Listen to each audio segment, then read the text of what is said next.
Hey everyone, welcome back.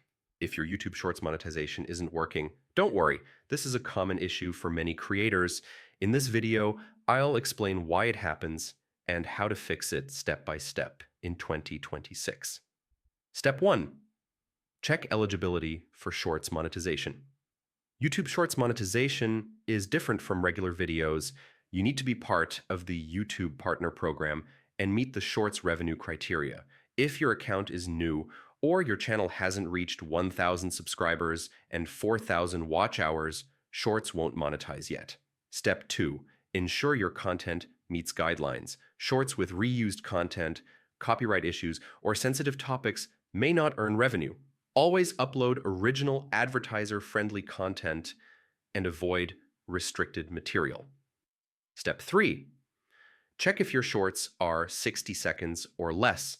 Only videos under 60 seconds count as shorts. If a video is longer, it will be treated as a regular video and monetization may not work as expected. Step 4. Confirm monetization settings.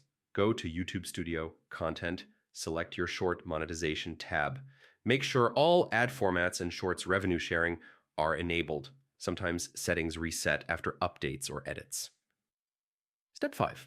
Be aware of viewer location. Shorts revenue depends on ad demand in your viewers' countries. Most high-paying ads come from Tier 1 countries like the US, UK, Canada, and Australia. Views from other regions may generate lower or no revenue initially. Step 6. Wait for revenue to appear. Shorts earnings often take longer to show than regular videos. Check back after 24 to 48 hours and make sure your analytics are fully updated. So if your YouTube Shorts monetization isn't working, it's usually about eligibility, content guidelines, video length, or ad settings, not a bug. Follow these steps and your Shorts revenue should start working correctly. And that's how to fix YouTube Shorts monetization issues step by step in 2026. Like the video, subscribe for more creator tips, and I'll see you in the next one.